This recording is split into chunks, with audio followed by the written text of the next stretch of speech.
content in this advertising. Introducing the First Alert Radar Network. With up to 10 times the resolution of other local radars and technology that can pinpoint right down to your street. First just got faster. This is our call to inaction. Lazy boy. Long live the lazy.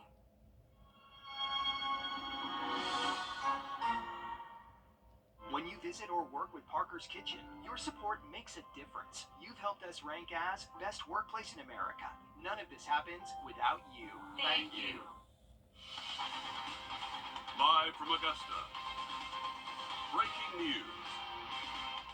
Good evening, I'm Will Rio. Live at 5, we continue to follow breaking news out of North Augusta after shots are fired. Just in the last 40 minutes, we confirmed one person was killed. This is near the intersection of Elizabeth Avenue and Edgefield Road, a very busy intersection there in North Augusta. That's where we find our Audrey Dickerver, who is live at 5. And Audrey, walk us through the scene right now and what we know so far. Yeah, well, like you said, we have heard that one person has passed away, and it's been a very, very active scene for the last hour since we've been out here. So let me step out of the way and show you guys what we're seeing. So there's still quite a few cop cars out here. Whenever we first got on scene, there was at least 17 that I counted that were out here with their lights flashing. Lots of police officers out active, trying to help out with the investigation. And actually, as I'm looking over to my right over here, I see that the coroner's van is leaving right now currently, but since before that, we actually saw an ambulance pull up that's still here. We did see somebody get into the ambulance. We've seen lots of people out and about and around. I counted about 10 or so cars of just other people that have pulled up that might be family members, friends, people that are trying to figure out what's going on. You can definitely hear the emotion in the people that are out here that are very, very sad. But we're going to continue to follow this for you guys. I'm working on getting some more information about exactly what happened. A large law enforcement presence out there. Thank you, Audrey. And of course, we'll continue to follow this developing story and come back to you in just a bit. Switching gears to weather now as we toss things over to First Alert Chief Meteorologist Riley Hale. Riley, an active afternoon for us. Again for us. Thanks, Riley. It's not easy being a parent, nor is it cheap, and one of the worst offenders on the wallet are diapers. The National Diaper Bank Network found the cost of diapers went up nearly 50% since the start of the pandemic. In response, diaper drives in our area are hoping to help ease this pain of parents. Julius Evans has more. With inflation driving everything up, one of the things often overlooked is the affordability of baby products.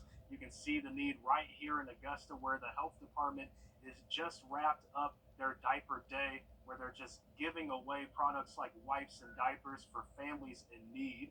The health department says every other month they see the community need grow for things like diapers, wipes, and just community resources.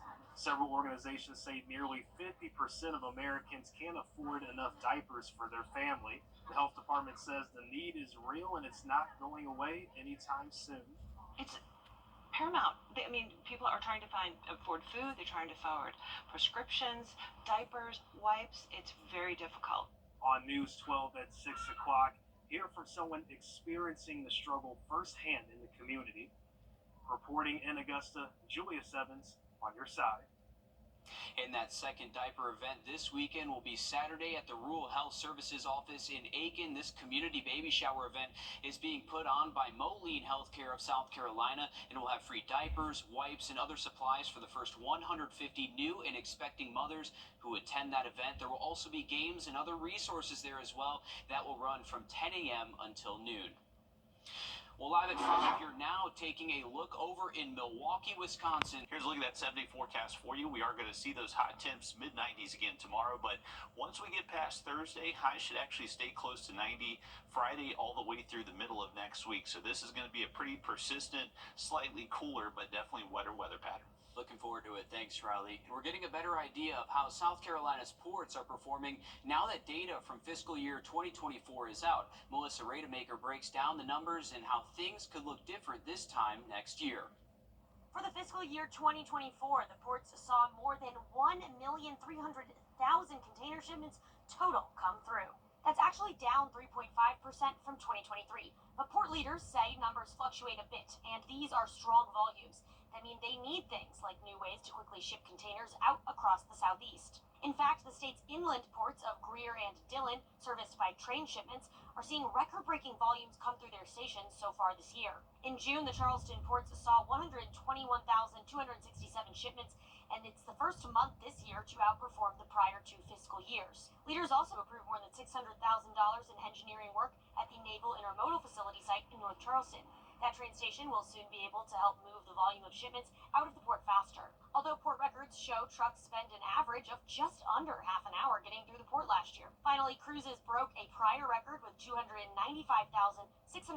passengers this year. This year is the last that Charleston will see the Carnival Sunshine cruise ship consistently dock downtown, since its lease was not renewed and Union Pier is being redeveloped.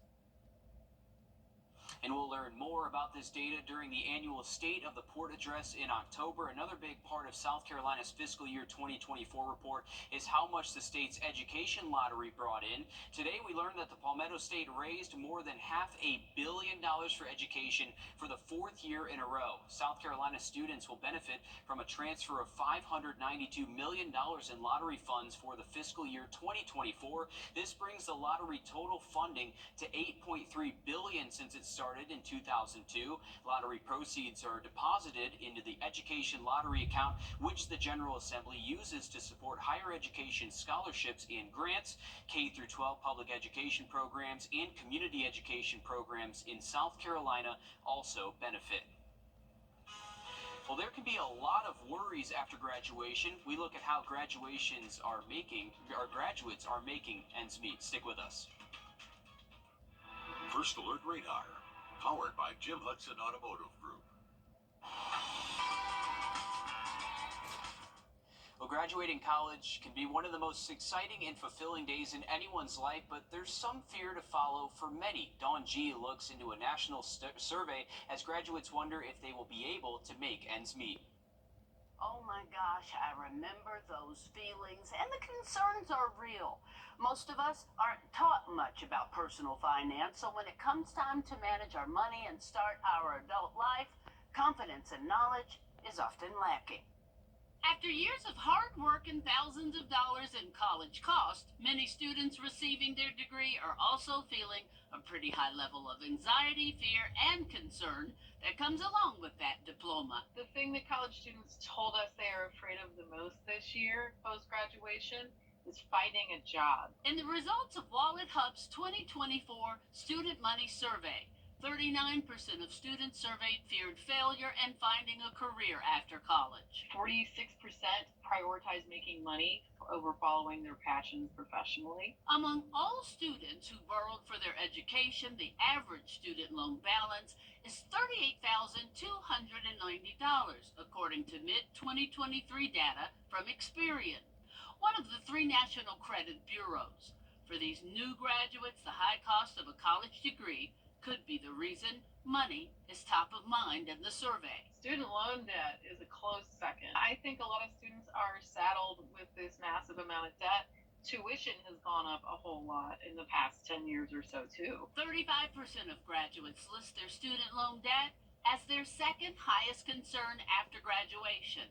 And the economic anxiety doesn't stop there. 15% of students are not comfortable talking about money with their families. 54% report being negatively impacted by a parent's debt. Post-graduation fears that tied in the survey at 13% were credit card debt and fear of living with parents. 3 out of 4 students asked thought their tuition was a good investment. But one place just about everyone thought it was lacking. We've gathered from this study that financial literacy gaps really exist in a big way. Many students wish they learned more about taxes and budgeting before adulthood. Credit scores, credit cards, and the value of a dollar were the other key financial topics students listed in the survey. Nearly half of students told us that their schools aren't adequately educating them about personal finance. Now, this will be a lifelong skill. Develop a rational budget, even if you don't have the job of your dreams yet. If you have student loans, develop a repayment plan. Don't run from your creditors. As far as getting ready for that job, make sure your resume is updated and ready. Don't use an old resume. Clean up your social media footprint.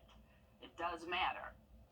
Your job is to find a job. That's what you should be doing. But remember, don't be too hard on yourself. Helping you make ends meet. I'm Dawn G. Well, for the weekend, we are expecting a little bit cooler weather. High temps will stay close to 90 and feel like temperatures will be below 100. Each afternoon, though, keep an eye to the sky for a passing storm. Now, the quick look at that 7-day just after the break. Get hot prices. About 10 minutes. Thanks, Riley. As the new school year inches closer, safety is top of mind for parents, students, and school faculty. In Aiken County, there are now more security measures at several schools all across the district. Jada Walker is live at 5 in our newsroom with how this will help keep students safe. Jada. Well, new security is put in place for some schools in Aiken County. Kennedy and Schofield Middle School got vegetables added to the school this year. Vegetables are basically an enclosed in the entrance of the schools to keep people from being able to walk straight down the hallways into the school building. Vicky Gaskin is in charge of the school security for Aiken County, and she tells me this is for the overall good of the students. Everything comes together and integrates together. So as we continue to implement new systems, whether it be camera systems, alarm systems, labeling of door numbers, it is a partnership between the law enforcement and how we respond to emergencies in our buildings, and added layers of security to keep our students and our faculty safe. Coming up all new on News 12 at 6, we'll hear more from Gaskin about the safety protocols added for everyone in the district. All right, thanks, Jada, for keeping us updated on some of those important safety and security measures there in Aiken County schools. Well, the search for a missing man in Screven County leading to officials draining a pond on Kimwood Drive.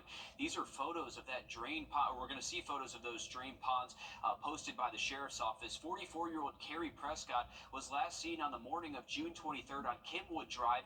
His family reported him missing on July 6th. Searchers say DNR and the GBI are assisting in the search for Prescott. The sheriff's office also saying that they are following leads into some persons of interest. If you know anything about where Prescott might be, both his family and law enforcement ask you to call the Screven County Sheriff's Office. More than $240,000 in federal grants is on its way to Augusta-Richmond County to strengthen fire safety. Georgia Senators Reverend Raphael Warnock and John Ossoff made the announcement this afternoon. This money is coming from FEMA's Assistance to Firefighters grant program. The money can be used for professional training, wellness and fitness programs, equipment, personal protective equipment, and facility upgrades. The Augusta Animal Shelter and an outside animal society unable to come to an agreement on how to tackle sky-high euthanasia rates. Now today, Best Friends Animal Society and the Augusta Animal Shelter continue to push for different approaches to addressing the issue. Last month, a new report came out saying Augusta has the highest kill rates of any shelter in the entire state of Georgia. Best Friends wants to come and help change that, similar to how an outside group came and helped the Aiken County Shelter turn theirs around, but the Augusta Animal Shelter is unconvinced a month into talks now. Commissioners have the final say on whether the Best Friends can come on board, but today they said that the shelter and Best Friends should come to a resolution first. As Georgians continue to struggle to repay student loans, there are new federal plans in the works that could lower the cost of public education. Our Georgia State House reporter Abby Kasora spoke directly with our nation's education secretary. According to the Department of Education, Georgia has the third highest amount of student debt, $65 billion, split between 1.6 million people. The average borrower owes more than $40,000. And knowing that you owe this amount of money that you can never pay off. It was more than my mortgage, so it became to a point of I just can't pay this. From $10,000 to $300,000, these educators and public officials had their student loans forgiven. My credit score went up immediately, 75 plus points. I'm blessed ever since. It truly changed my life. Education Secretary Miguel Cardona visiting Atlanta to talk to Georgians who benefited under the Biden administration's student loan forgiveness plan. He says during the last 4 years under President Joe Biden, 200,000 Georgians received more than $8 billion. We recognize higher education is still out of reach for too many people in this country, really talented people. And we believe firmly, the president believes that, going to college shouldn't be a lifetime of debt. And at the Republican National Convention this week, education priorities also on stage, including school vouchers and defunding schools that engage in, quote, inappropriate political indoctrination of children using federal taxpayer dollars. It's a dismantling of public education. So that's as blunt as I can be. The Education Secretary also took time to meet with the presidents of all of the HBCUs in our state. In Vine City, I'm Abby Kasouris. From volunteers to the ones needing help, just ahead, how one South Carolina family is sharing their story amid a rare cancer diagnosis. Riley? And we do have a new severe thunderstorm warning in effect for areas around Savannah Riverside and Plant Vogel. This is for 70-mile-per-hour wind gusts, a considerable tag added to this warning.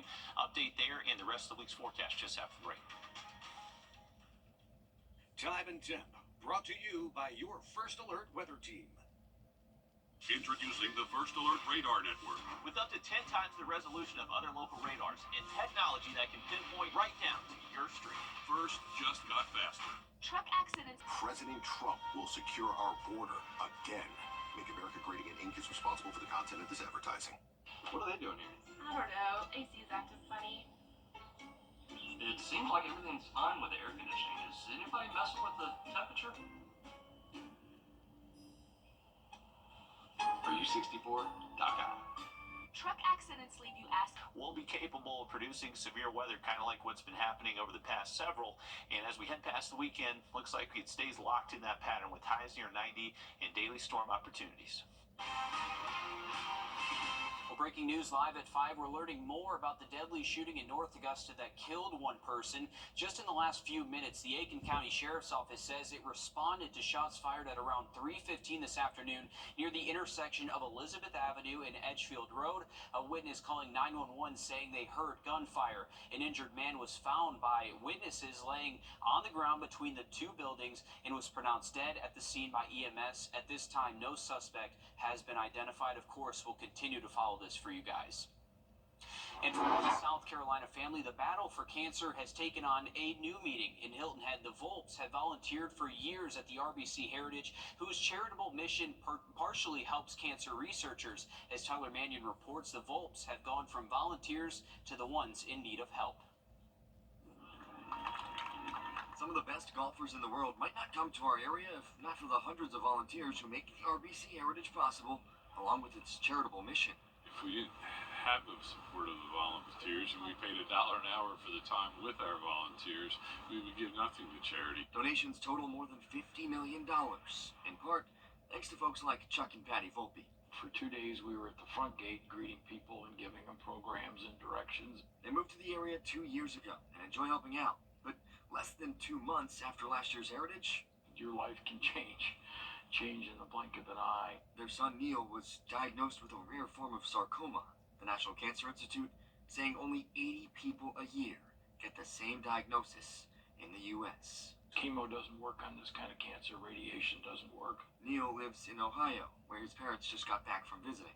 It's now been barely a month since he broke the news, leading to an emotional few weeks. She's cried more in the last month than she's cried in the almost 30 years I've known her. Initially, doctors thought Neil would need a small procedure in his knee to get rid of the cancer. He went to the hospital thinking, I'm going to have surgery and they're going to take this tumor out and I'm going to go home. And he woke up and said, you got cancer. You got serious cancer. Neil's leg would have to be amputated, changing his life forever, with the potential for even more cancer found beyond his leg in the future. It's a journey where we really don't know. We don't know where it's going to end. We don't know how it's going to end.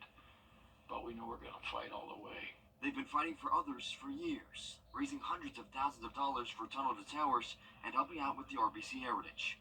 But now they're hoping their community can return the favor. Chuck and Patty know their son's battle is just getting started and will likely be costly. We call our family the home team because everybody roots for the home team. As their community steps up to help these helpers, the Volpes remain hopeful. It's a real reminder that things we take for granted every day, there's no guarantees for tomorrow, so really enjoy each day to the fullest. Anytime Apple introduces a new software program, it's a big deal. I'm Jamie Tucker. Coming up, how can you download the beta version of iOS 18, and more importantly, should you? First Alert Radar, powered by Jim Hudson Automotive Group. Foundations are experts. Well, if you have an iPhone, it's about to look a lot different. iOS 18 will add a slew of new features that many iPhone users can't wait to try. Our consumer tech reporter Jamie Tucker gets an early look. What the Tech, sponsored by Augusta Preparatory Day School. Well, Apple introduced iOS 18 last month, says it will be available later this year for iPhone users who can't wait that long. I can tell you it's got some great new features everyone's going to love. The one I'm most excited about is Photos. The library is more organized, so it's easier to find what you're looking for. iOS 18, get this, will create movies. You choose a person, a time frame, or a vacation. Choose what you want and tap Movie. iOS adds your music and edits transitions to match the beats. Control panel is more customizable, adding pages and groups you want to access quickly by swiping down from the top corner of the screen. You can personalize your home screen, change the color of the icons, their size. You can also put the icons where you want them. Even the flashlight gets an update, allowing you to zoom in tight or wide. And if you have an iPhone with the action button on the side, you have more options. You can use it to mute, of course, turn on a focus mode, trigger a shortcut, or recognize music with Shazam. A lot of cool features. Who can download them right now? Anyone who is part of Apple's beta program, which you can join by going to this website, beta.apple.com. But before you do, I'll tell you, it's not for everyone. It depends on how brave you are. While this particular beta version has been in testing by developers for the past month, it may still have some bugs causing apps to crash. If you want to install it anyway, you should back up your phone first and then choose Update after you join the program. If you are a little uneasy about downloading a program that's still being tested, you can always wait for the full version of iOS 18 that will be available to the public in the middle of September. That's What the Tech. I'm Jamie Tucker. Well, as we get closer to the weekend, the competition is heating up on the court over at Peach Jam. Our sports director, Dan Booth, joins us now with the latest on today's action and to tell us about South Carolina legend that he saw sitting courtside. Dan. Will, we've been talking about the talented players, the stars, and the coaches who have made their way to North Augusta to get a piece of the action this year. But this legendary coach made her presence felt in more ways than one. The one and only Dawn Staley stopped by to soak in everything Peach Jam has to offer. The Gamecocks' three-time national championship winning head coach is fresh off completing an undefeated perfect season. And what better way to enjoy some basketball than in North Augusta at Peach Jam. On top of enjoying the games, she made time to speak to some of the younger fans out there, and that was just really cool to see, knowing the impact she has on everyone who wants to play basketball in general. Now, when it comes to the action on the court, there are a lot of talented kids playing this year who have familiar last names because of their family's connection to the NBA, and these pair of twins right up there with the rest of them. They are ridiculously talented. Number 12, Cameron Boozer, and number 2, Caden Boozer, are the twin sons of former NBA All-Star forward and gold medalist Carlos Boozer. According to ESPN, Cameron is the number 2 ranked player in the entire class of 2025, and his brother Caden isn't too far behind, ranked 17th on that list. So far, their team, the Knight Riders, are 4-0, and their chemistry on the court is definitely noticeable. It's day 3 of the SEC Media Days down in Dallas, and today Alabama's turn was to step up to that mic. Former Washington Huskies head coach Kalen DeBoer is leading the Tide into a new era without Nick Saban. We'll be hearing from Bama's new coach about the big shoes he has to fill on News 12 at 6 o'clock. That's it for sports. We'll be right back.